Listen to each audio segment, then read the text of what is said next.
Қызғаншақ ененің өз отбасын ойрандауы. Медициналық училищені бітіріп, бір аудандық ауруханаға жолдамамен жұмысқа бардым.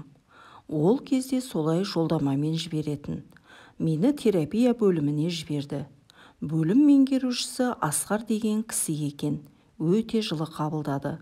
Бөлмесіне алғаш кіргенде, айналайын қызым келе ғой дегенде өз әкем сияқты болып кетті. Себебі мені әкем үнемі айналайын менің қызым деп еркелететін. Бөлім меңгерушісі аға медбикені шақырып алып, мына қызды бөлімнің жұмысымен таныстыр, бәрін түсіндір, білмегенін үйрет деп тапсырды. Аға медбике де өте жақсы апа екен. Мен сөз арасында бөлім меңгерушісі жақсы кісі екен дедім.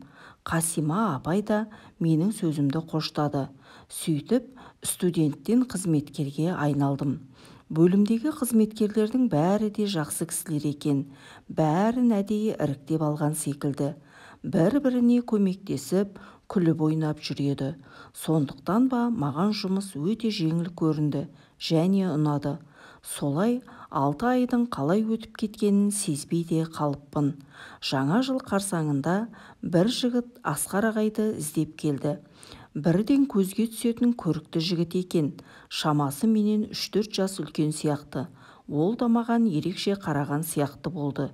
Кейін білдім, ол Асқар ағаның жалғыз ұлы, аты Марат екен. Биыл ғана институт бітіріп келген. Бөлімдегі қызметкерлердің айтуынша, ол әкесін іздеген болып, ауруханаға жаңадан жұмысқа келген қыздарды көру үшін келетін көрінеді. Арада бір апта өткенде Марат тағы келді. Асқар ағай жоқ болған соң күтіп отырды.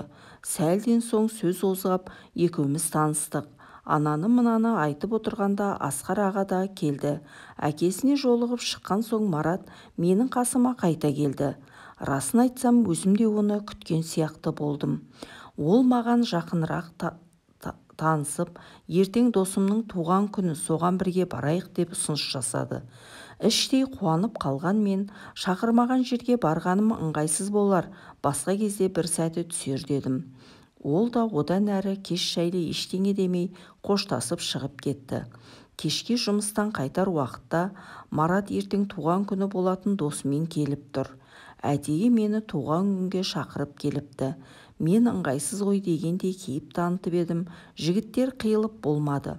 Ертеңінде туған күн кешіне бардық. Марат менің қасымнан шықпады. Ешкімді маған жақындатпай жүргенін байқадым. Оған қуанып та қалдым. Өйткені мен де оны ұнатып қалған едім. Сол кештен кейін Марат ауруханаға жиі келетін болды. Әрине әкесіне емес маған келеді. Бірақ сұрағандарға папама келдім дейді. Солай 2-3 ай сырғып өтті. Маратпен күнде кездесіп тұрамыз. Ол кейде мені жұмыстан күтіп алады. Үлгермеген күндері кешке үйге келеді. Солай арамызда махаббат басталды. Бірге жұмыс істейтін қыздар, екеуің бір-біріңе жарасып тұрасыңдар, аттарың да бір-біріңе үйлесіп тұр. Марат, Майра деп қызыға қарайтын. Соңғы кездері Мараттың анасы бізге келгіш болып кетті. Сөйтсем, ол кісі мені көруге келіп жүр екен.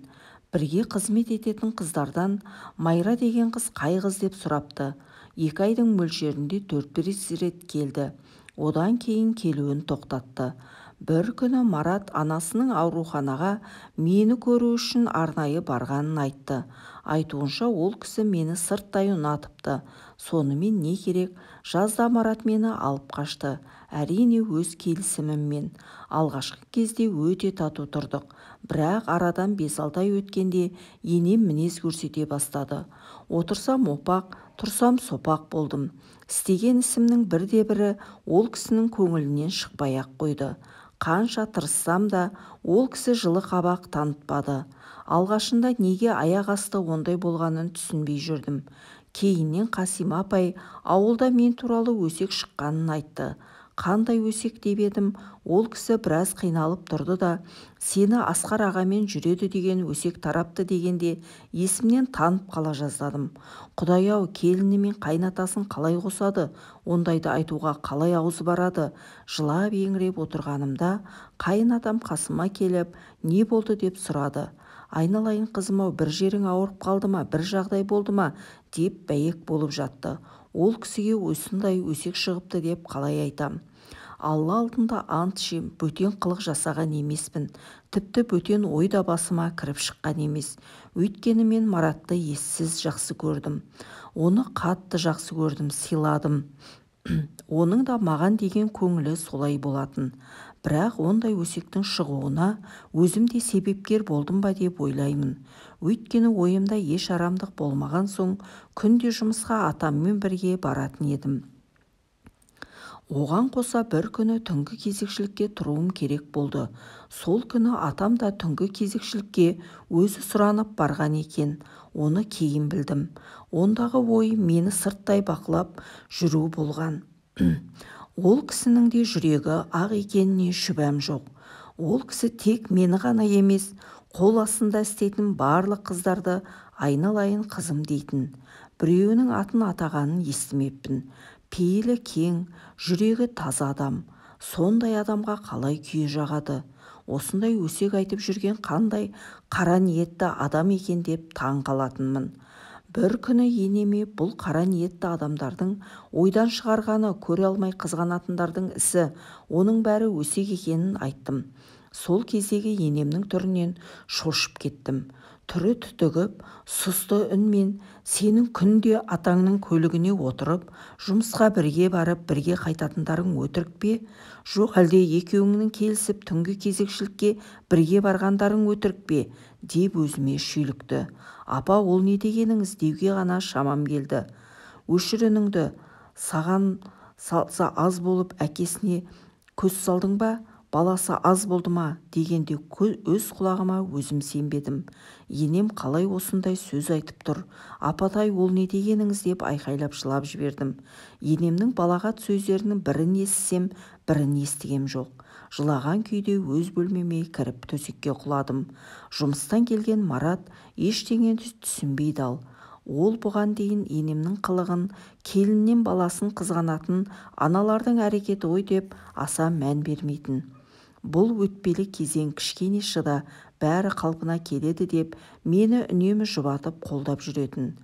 Мен де Марат үшін енемнің қылығына кешіріммен қарауға тырысатынмын. Ұрыста кешіріңіз, енді олай болмайды деп одан әрі сөзге бармай, үндемей құлтылатынмын. Ал енемнің менен атамды қызғанғаннан солай етіп жүргенін білгенде не айтарымды да, не істерімді де білмедім. Маратқа мұны қалай айтарымды да білмедім. Тек жылай бердім.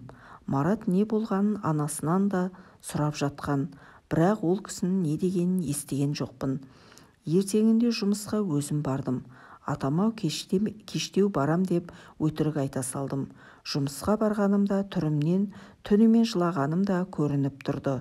Қасим апай әлі-ақ бәрі жақсы болып кетеді деп жұбатқан сол еді, өзімді ұстай алмай көз жасына ерік бердім. Зорға дегенде басылдым. Ол кісі сен жата бер, сенің жұмысыңды өзім істей салам деп есікті сыртынан жауып кетті. Ұйықтап кетіппін. Қасим апай келгенде ояндым. Бір шама тынығып қалыппын. Біраз отырып әңгімелескен соң Қасим апай ондай өсекті енемнің таратып жүргенін айтты. Шынымды айтсам, апайдың сөзіне сенерімді де, сенбесімді де білмедім. Сонда қалай болғаны? Енем менен атамды қызғанып жүрме? Қалай олай ойлауға болады? Ең болмағанда баласының абыройын ойламағаны ма? Онан да бізді бір-бірімізге қарсы қойып, ұрыстырып ажыратып жібермей ме? Бүкіл отбасымызбен дұшпанға күлкі болдық қой. Енді атам, Марат, мен елдің бетіне қалай қараймыз? Өзіше осындай ойларға жауап таппай күнді кеш қылдым. Кешке үйге келгенімде Марат осындай әңгіме естігенін айтып, менен бар шындықты айтуды сұрады. Мен ол өсек екенін және ондай өсекті енемнің таратқанын айттым. Оның менің сөзіме сенген-сенбегенін білмеймін. Үндемей бөлмеден шығып кетті. Анасымен екеуінің дауыстары қатты-қатты шығып жатты. Бір кезде Марат тысқа шығып кетті. Сол кеште тамаққа да келмеді. Таң алдында үйге мас болып оралды. Маратты мұндай күйде бірінші рет көруім еді. Сол күннен бастап Марат анасымен мүлдем сөйлеспейтін болып алды. 2 күннің бірінде үйге мас болып келеді. Әкесінің де сөзіне құлақ аспады. Бұл жағдайдың бәрі ол кісіге ауыр тиді. Сөйтіп жүргенде атам жол-көлік апатына түсіп қайтыс болды. Бірақ үйдегі берекесіздік онымен бітпеді. Әкесінің жетісі өте сала Марат ішуін жалғастырды. Ал енем Мараттың ішімдікке салынғанына сен кінәлісің деп мені жазғырумен болды. Сен біздің отбасымызға келгенге дейін де жеңіл жүрісті болғансың. Әйтпесе неге осы уақытқа дейін бала көтермейсің? Біздің үйге жұт әкелдің деп жазықсыз жазғырды. Маратқа бәрібір секілді еді. Ол анасымен де менімен де сөйлесуді қойған. Бар білгені ішу. Ақыры шыдамым таусылды. Бір күні Маратқа ажырасамыз, кетемін дедім. Ол кетсең кете бер дегеннен артық сөз айтпады. Сөйтіп ел қызыға қарайтын отбасымыз 2 жылға жетпей быт-шыт болды. Анама бар болған жағдайды айттым. Әкем алғашында менің қайтып келгенімді ұнатпай жүрді. Кейін анам мән-жайды айтты ма, әйтеуір қаһарынан қайтты. Бүгінде отбасым, бала-шағам, өзімді сыйлайтын жан-жарым бар. Мен оған ешқашан қиянат жасаған емеспін, жасамаймын да. Оның маған деген көңіліне ризамын. Бірақ Марат еш есімнен кетпейді.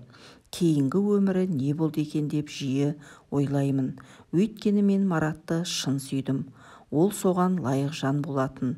Әттең, енемнің ақылға қонымсыз сол бір қызғаныш тірлігі болмағанда ғой.